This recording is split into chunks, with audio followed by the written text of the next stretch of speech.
So we are fast approaching on the 100th episode of You Can Play This. I have been doing this series for 4 years now, and I've noticed that while I have a lot of faithful viewers, most of them don't import.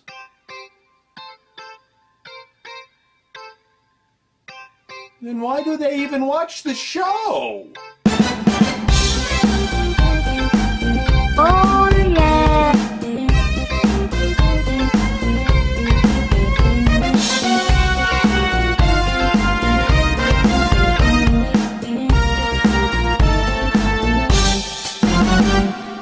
Okay, I was kidding on that last part. I actually want all of you to watch the show, whether or not you watch it for my devastatingly good looks, Devilishly good looks. or for the video game reviews. Nah, I think it's for your devilishly good looks, Romeo. Anyways, I'm going to make the next 3 episodes about how you can import games. Yeah, I know, right? Now for me, it all started in 1990 or 91, where I was looking through a magazine and saw an ad about import games. I thought nothing of it. I later was reading a gaming article that talked about the changes of localizing games for Nintendo, how crosses were removed from Castlevania, how languages sometimes changed, and how some games just even get an overhaul. I went back to the ad, called the store, and got the last of their Famicom games along with a free honeybee.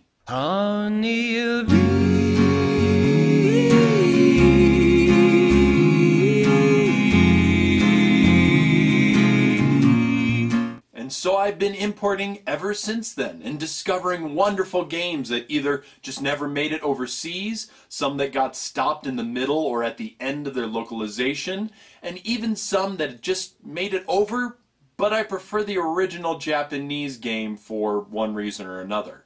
There's so many great games out there, and I'm going to teach you about how to play these on the systems that I own. Now, I know that I already did this kind of thing at some of the conventions that I attend, but I wanted to make something more official, as it were. So, let's get to this. So these two systems just do not work together. Let's talk about why.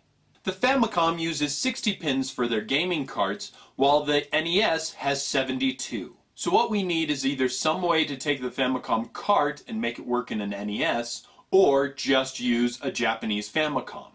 If you choose to do the latter, in the US, it works without a step-down or a step-up converter. But you must use the power plug that it came with. If you bought a Famicom that came without a power plug, then you can buy an official one online for about $15 shipping and handling. As for playing Famicom games on the NES, you need a converter. Now this can come in many different forms. You can use the honeybee converter, or you use a converter from a first-run NES game.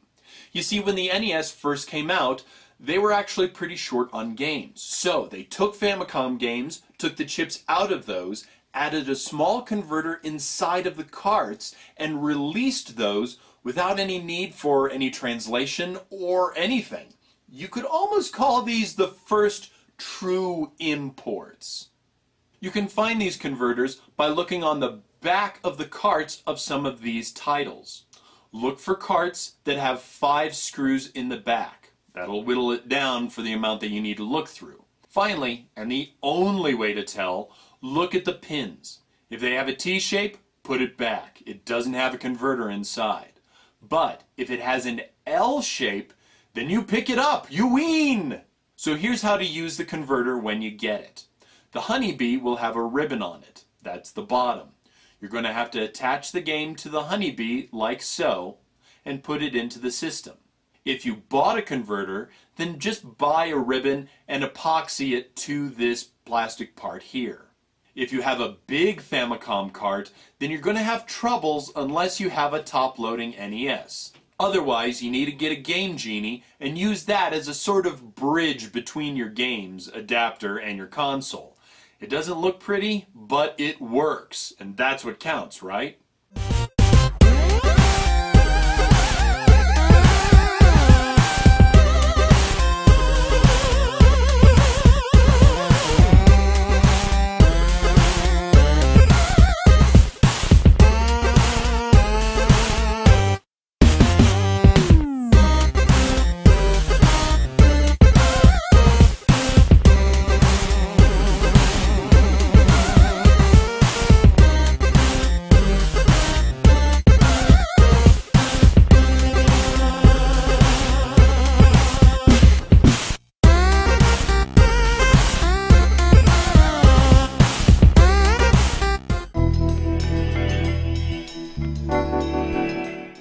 This is an easy difference. Games for the Japanese Super Famicom actually have a flat back in that they only have two little holes just above the bottom, whereas the US games actually have a little tab. Now, this is for tabs that are actually in the system. Otherwise, they have the exact same pin sets and can be played on either system. So how do we play Japanese games on a US SNES since it's got tabs and these won't fit in? Well, inside of your Super Nintendo, we see that we have hard tabs preventing the pins to connect with the system. Here, you'll bring in some wire cutters. The plastic inside the console is soft, so just place the flat of the cutter against the back of the SNES and squeeze. Then jiggle the tab right out. Do that for the other, and you can play your Super Famicom games instantly. If you don't want to damage your machine, then just get a Game Genie, and you can mod that. If you have a Game Shark Pro, then you don't even need to mod it. Just plug the game into the top and go at it.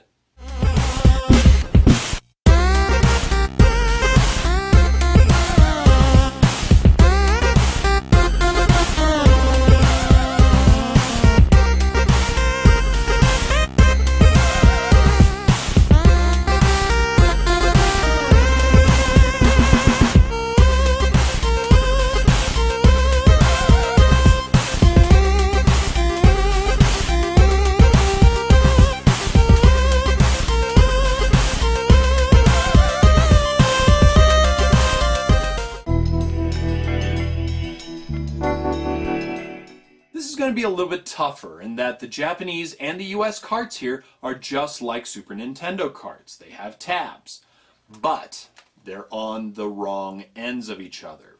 The Japanese ones actually have them in the middle, while the US ones have them on the end. And the plastic inside of the console is a little bit harder. That's what she said!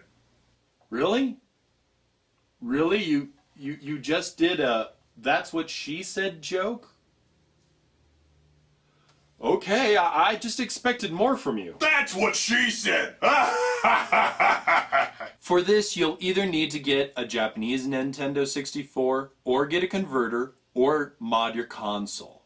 N64 consoles are pretty reasonable nowadays, and the power cables and connectors are interchangeable with each other. So if you get one for cheap off of eBay or someplace, then you can use existing cables and you can actually save a bundle.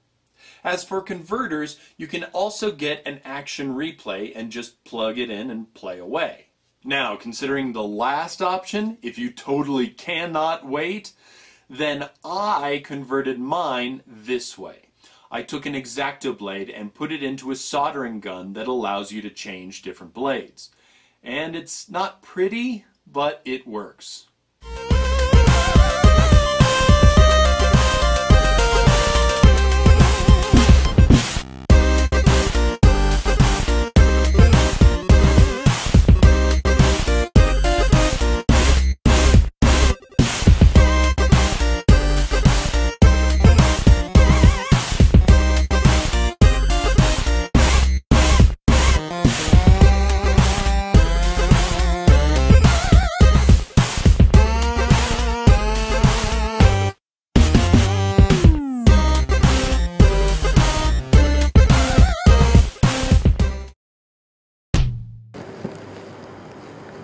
Oi, Kimi! ゲームはいかがですか? いらっしゃいませ! Oh, Japanese no good? No problem. Samurai Tenchu is bilingual. Japanese game too scary? Samurai Tenchu understand. He show you fun, easy game. Cowboy Bebop. Cowboy Bebop is super fun rail shooting game. Pirate swordfish collect money. Customized ship with upgrade parts. Original voice cast is back as your favorite character. 一緒に叩くわよ。ついてらっしゃい。毎度あり See you, Samurai Customer! Samurai Tencho!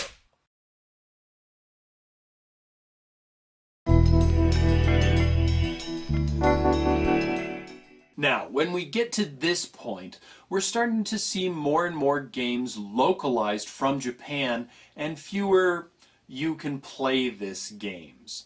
But that's okay, because that just allows us more money for our retro import gaming addiction. Now, for the GameCube, there is a mod that can be done that will allow it to, by a push of a button, switch from US to Japanese back to US regions. But the best way to do this is just to get yourself a freeloader disc. Unlike the PlayStations, which I'll get into the next video, you can open and close the door on the GameCube. Now, this means nothing to you right now, but it will become very apparent how problematic it can be in the next video. Otherwise, just know that the freeloader disc works very nicely and allows for many, well, almost most imports to be played. Although, I only personally have 4 imports, and 3 of those came out in the US. But there are plenty of import games that can be enjoyed on the GameCube.